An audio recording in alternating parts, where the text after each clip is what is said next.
Well, before we launch into all the day two impeachment videos and nonsense, I promised you we would give you all the highlights here, and we will continue to give you the highlights while also reminding you that none of this matters at all. The House is going to impeach because they have to impeach. It's going to go on to the Senate, where the Senate is going to make fun of all the Democrats. They're going to make fun of all the Democrat witnesses. They're going to call new witnesses, make the whole party look bad. Then they'll acquit the president, and Donald Trump's going to get reelected in 2020 anyway. But before we get to all that, we need to take a moment now and then, we haven't done this yet on the show, and honor some of the heroes in this country. Some of the heroes from the past, some of the heroes from the present. We never do that here. We have all this fun joking around and, ha, ha, ha, but we never take a serious moment. We have so many great people in the history of this country. We have George Washington. We have Andrew Jackson. We have Audie Murphy. We have guys who have done great things. And so let's pause for a moment today and talk about me. You see, I have a Band-Aid here on my finger.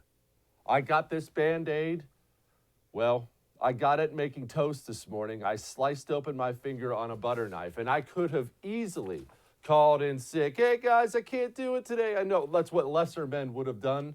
I know that you come to this show for the real news. You come to this show for the real perspective, and so I owe it to you to play hurt.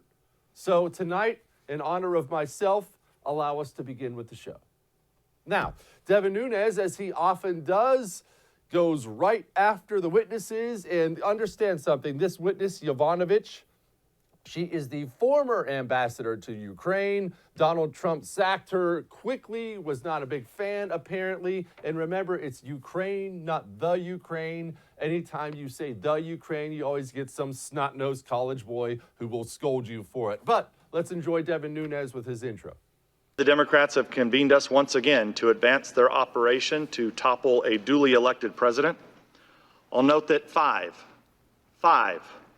Democrats on this committee had already voted to impeach this president before the Trump-Zelensky phone call occurred. In fact, Democrats have been vowing to oust President Trump since the day he was elected. So Americans can rightly suspect that his phone call with President Zelensky was used as an excuse for the Democrats to fulfill their Watergate fantasies. I mean, he's right.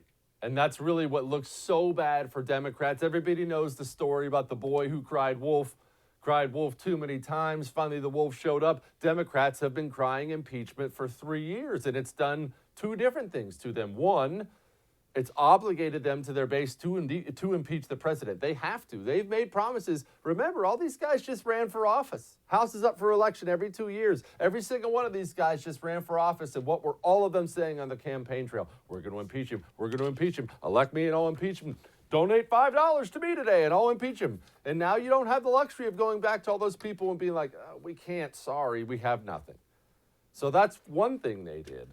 The second thing they did, and this is really, really, really what looks bad, they made themselves look partisan.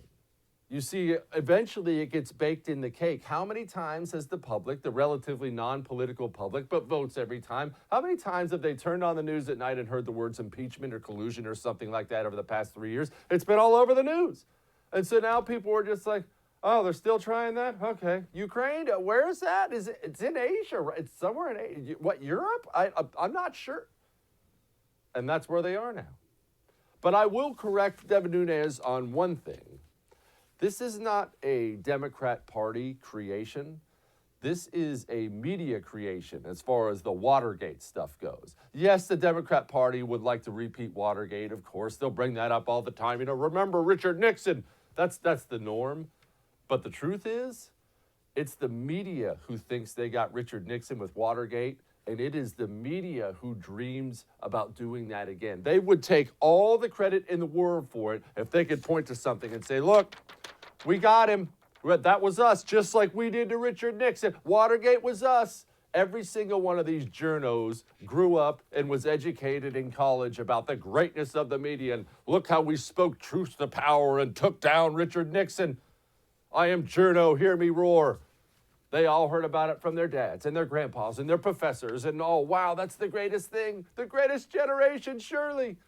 And they dream of being that. They dream of being the one to do it. And so now, not only has the media pushed this, not only have they poured the fuel on the fire for this whole thing, they're rooting for it, and they've convinced themselves it's still a possibility.